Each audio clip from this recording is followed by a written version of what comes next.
పశ్చిమ గోదావరి జిల్లా భీమవరంలో గంగారం ట్రస్ట్ ఆధ్వర్యంలో మన్నె సుబ్రహ్మణ్యం వర్ధంతి ఘనంగా నిర్వహించారు. సుబ్రహ్మణ్యం ఆత్మశాంతిని కాంక్షిస్తూ గంగారం ట్రస్ట్ అధినేత నివాళులు అర్పించారు. కొద్దిసేపు సుబ్రహ్మణ్యం గౌరవార్థం మౌనం పాటించారు. అనంతరం పేదలకు వస్త్రాలు పంపిణీ చేశారు.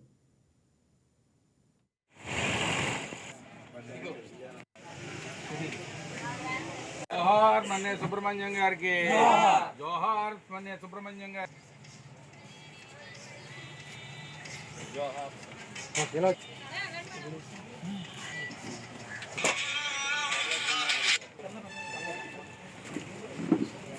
ఓకే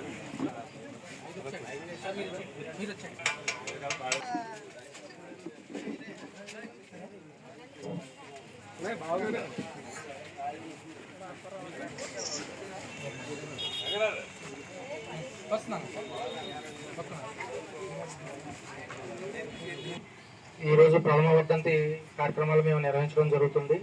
ఆయన చాలా అందరికీ కూడా సహాయం చేయడంలో కానీ, విద్య అలాగే వైద్య వ్యవహారాల్లో కానీ, అలాగే ఎంప్లాయ్మెంట్స్ ఎంతోమందికి ఎంప్లాయ్మెంట్ ఇవ్వడంలో కానీ ఆయన చాలా ఎదురుండి అందరినీ నడిపించేవారు, చాలా సహాయం చేసేవారు. పట్టణంలో ఉన్నటువంటి పారిశుద్ధ్య కార్యక్రమాలను సంస్కరించుకొని సత్కరించుకుంటే బాగుంటుంది అనేటువంటి ఉద్దేశంతో వారి స్నేహితు యొక్క సుబ్రహ్మణ్యం గారి ప్రథమ వర్ధంతిగా వీరికి పారిశుద్ధ్య కార్మికులకి ఈరోజు వస్త్రాలు పంపిణీ కార్యక్రమాన్ని చేపట్టి ఈ కార్యక్రమాన్ని ఏర్పాటు చేసి మిత్రుల్ని అందరినీ కూడా ఆహ్వానించి ఈ కార్యక్రమం చేయడం చాలా ఆనందదాయకం, సంతోషకరమైన విషయం.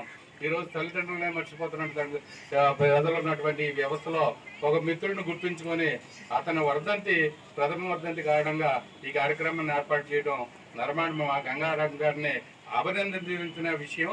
ఈ కార్యక్రమం చేపట్టినందుకు మన సంస్థ తరఫున అందరి తరఫున కూడా వారికి అభినందనలు తెలియజేస్తూ, ముఖ్యంగా మనకి కమ్యూనిటీ కాదండి ముఖ్యం, ఇది మనకి అందరికీ ఉపయోగమైన వ్యక్తి కాబట్టి ఈరోజు మేము బీసీ సంఘం తరపుని నరమాడి గంగారాం గారి అభిమానం మీద, ఆయన ఒక ఫ్రెండ్ దీని మీద ఆయన శ్రేయోభిలాషి కాబట్టి ఇవన్నీ జరుగుతాయని మాకైతే కమ్యూనిటీ ఫీలింగ్ కాదు, ఆయన చూసి నేర్చుకోవాల్సిన వాళ్ళు చాలా ఉంది. దాని గురించి మనం ఆయన గురించి ఒక 2 నిమిషాలు మౌనం మాటిద్దాం. ఒక్క నిమిషము. ఈ వీడియో మీకు నచ్చినట్లయితే లైక్ కొట్టి షేర్ చేసి మా వైకే టీవీ ఛానల్ని సబ్స్క్రైబ్ చేయండి.